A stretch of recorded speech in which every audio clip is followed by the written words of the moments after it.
Hey, what's going on YouTube, and welcome to another Season 7 League of Legends Champion Guide. In this one, we're going to cover AD carry Miss Fortune, the Bounty Hunter. Fortune doesn't favor fools. Miss Fortune's a champion with a very good early game that also has amazing poke from her Q ability. This of course is that ability you can bounce to champions behind minions, so even if they're hiding behind minions, they're not safe against Miss Fortune. Because of her passive, it's very easy to farm under tower, and she's great at zoning with her E ability since it does provide a slow. She has an insanely strong AoE ultimate which can destroy an entire team in a team fight, and decent mobility from her W which can get her into a great position to get off that ultimate. Miss Fortune, however, has no dash ability, so you do rely on the movement speed from your W to get into a good position so you don't actually have to dash. Your ultimate is a channeled ability, so it is interruptible, but you will get an Edge of Night which will block at least one of these crowd controls, so you can hopefully get off a decent duration ultimate. Miss Fortune does have a very low base attack damage as well, but with her passive she can last hit rather easily, but her basic attacks won't hit as hard as most AD carries out there, unless of course her passive will proc on that enemy. For your Masteries, you'll want to go 18 Ferocity and 12 Cunning, grabbing either Deathfire Touch or Warlord's Bloodlust as your Keystone Mastery. Your bounced Q ability is already hard enough to deal with, but if you do add Deathfire Touch, it's going to do even more damage, and not a lot of AD carries or supports out there can deal with that damage. If you feel like you're going to be taking a lot of damage in the lane and throughout the game, then you may want to go for Warlord's Bloodlust instead, just to have some extra sustain. For your runes, you have a couple different options, and the first one is Lethality Reds, Armor Yellows, Magic Resist Blues, and Lethality Quints. If you plan on going for a full Lethality build and you don't really want to get an LDR in your build as well, then you may want to go for the Lethality setup just so you do get through all of the armor the enemy will have. Now you do of course also have the option of going for a generic rune page, which would be attack damage reds, armor yellows, magic resist blues, and attack speed quints. This is a great setup if you don't want to get full lethality and instead you want to get an LDR. It's also great for newer players that struggle at last hitting, or if you do have limited rune pages and you want to have one AD carry page, then this is definitely the one you want to take. For your summoners on Miss Fortune, you'll want to stick with the meta AD carry setup and grab Flash and Heal. Flash is easily the best summoner spell in the game, and it gives you a very aggressive and defensive option.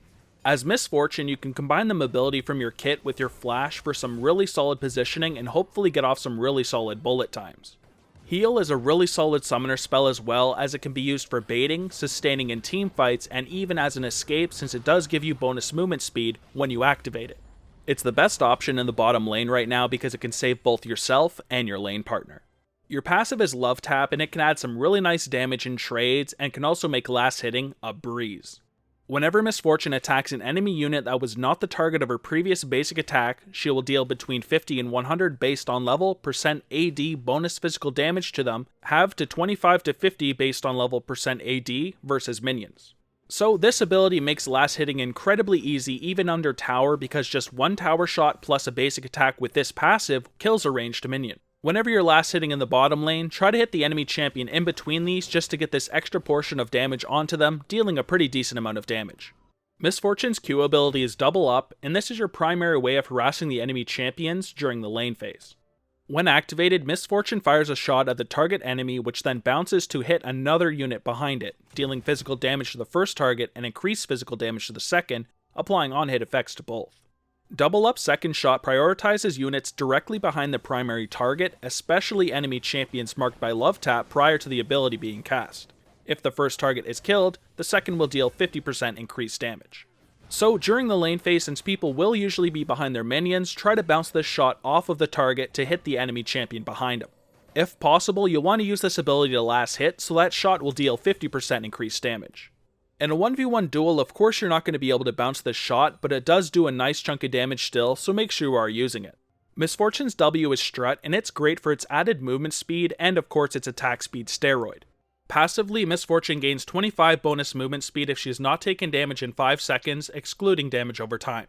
This bonus will be increased to a greater amount after 5 seconds. When you do activate it, Miss Fortune gains bonus attack speed for 4 seconds and brings Strut's passive effect to full power. So this is a really solid ability because it does give you the movement speed needed to get into a great position for your ultimate, and also has a really great use when you do need to auto attack a target. You can activate this ability to get a ton of attack speed and really increase your damage output. Miss Fortune's E ability is Make It Rain, and it does add a little bit of damage but is primarily used for its slow. When activated, Misfortune rains down hundreds of bullets onto the target area for 2 seconds, slowing and dealing magic damage every 0.25 seconds to units within the area. So this ability does do some damage, but unfortunately it's not too much, and it is based off your AP, so it doesn't really scale with what you're building. It does, however, provide a slow, so you can use this on the enemy champion so you can get in some nice auto attacks.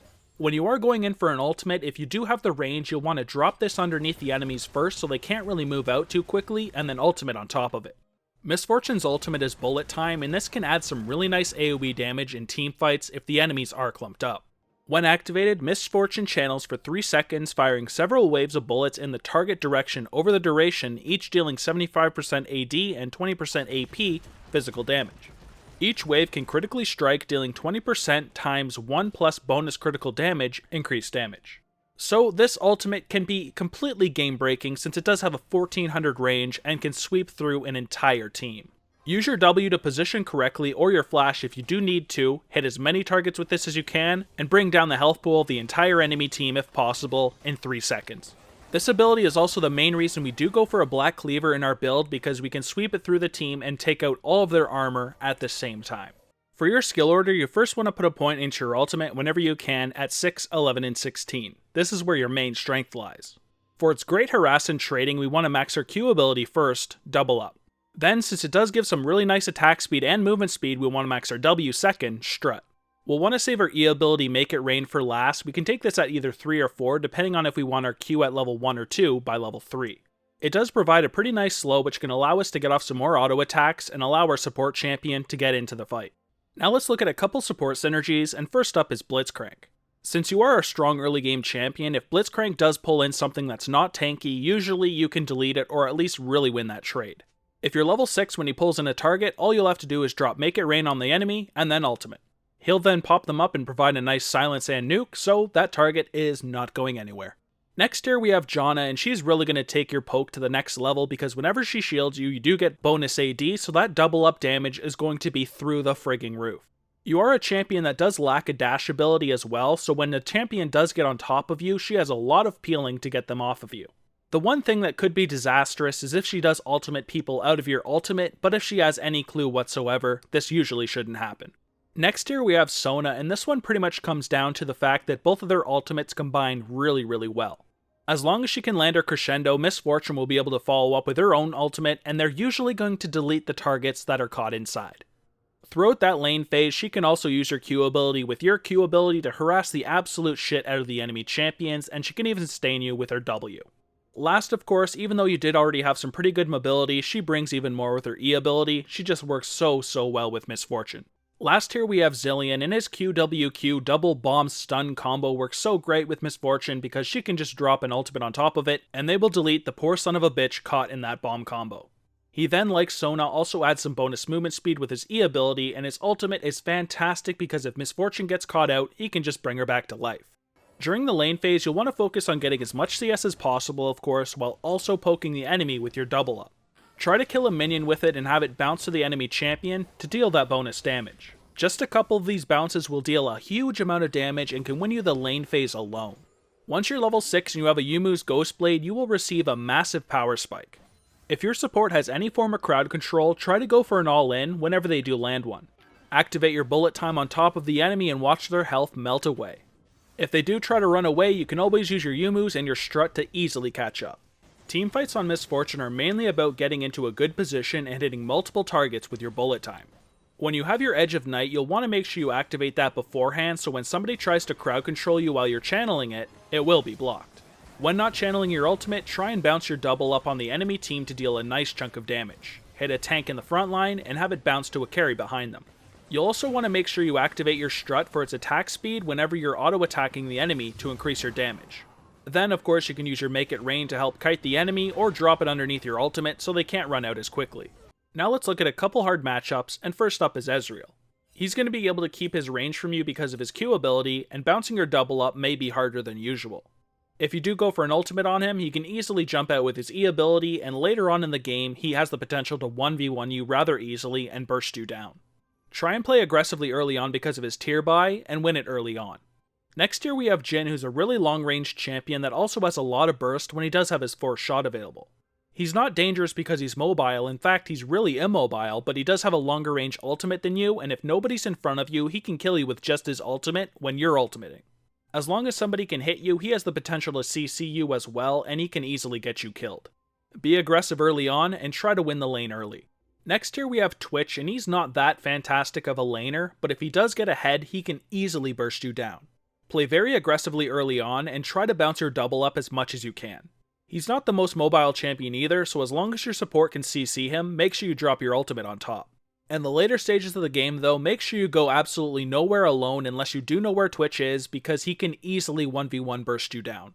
Last here we have Ziggs, who's not technically an AD carry, but when he is played in the AD carry role, he's incredibly strong. He has longer ranges than you, better poke, and he's just gonna straight up destroy you. Against him, you're going to have your Nikes on because you really have to dodge his Q ability, because if he is landing it rather often, you're going to lose the lane. Try and bounce your double up as much as you can and win the lane that way. Now let's finish off this guide with our item build, which starts with a Doran's Blade, Health Potion, and a Warding Totem. For our core build, we first start by getting some lethality in the Yumu's and the Edge of Night, and then we pick up the Black Cleaver to shred all the enemy's armor. The Yumu's is great when combined with your W for all the mobility they provide, and you can pretty much chase anybody you want. The Edge of Night is fantastic on Misfortune because it does of course have lethality, but that spell shield is amazing when you do combine it with your ultimate, since you will block 1 CC. The Black Cleaver, like I mentioned before, will shred armor an entire team if they are clumped up, because it will work with everybody hit in your ultimate. For your boot options, we first have Berserkers if you do want increased attack speed, Boots of Swiftness for all around mobility, and Ionian Boots if you do want 10% more CDR. For your item pool, you first have the Duskblade. This is a great way to get more lethality, and it does have a bonus attack that scales off your lethality, so it works great with both the Yumu's and the Edge of Night. I usually pick up this item, but if I'm against a very tanky team, then usually I'll go for one of the armor penetration items instead, in the LDR and the Mortal Reminder. They give percentage armor penetration, which is much better against a tanky target, and the LDR will increase your damage by a lot, and the Grievous Wounds is awesome from the Mortal Reminder if you do need to reduce healing. Two other really solid options are the Bloodthirster and Death's Dance. Both give a lot of lifesteal, and if you do need flat damage with a shield, then Bloodthirster's better, but if you do need 10% CDR, then usually I'll go for the Death's Dance. Infinity Edge, although you don't have any other crit items, is also very viable because your ultimate can crit, and if it does, it will do a lot of damage. For the last item in the item pool, we have the Guardian Angel, of course, a fantastic late game item so you can come back to life in case you do get caught out. For my normal full build, if I'm not against a really tanky lineup, I'll take the core build, then add the Duskblade and the Death's Dance. You'll be CDR capped with a lot of lethality, some lifesteal, and armor shred from the Black Cleaver. I take this build pretty much all the time, but if I am against a very tanky lineup, usually I'll get the LDR instead of the Duskblade. But that, ladies and gentlemen, covers everything I've got for Season 7 Misfortune in the AD carry role. Don't forget to check out the video description below for a link to all my social medias, and keep in mind I do Riot Point giveaways on my Twitter, and I do also have a Discord, so those are two you should definitely check out. But other than that, thank you guys a ton for watching the video, I hope you guys did enjoy it, and I'll see you in the next one. Peace!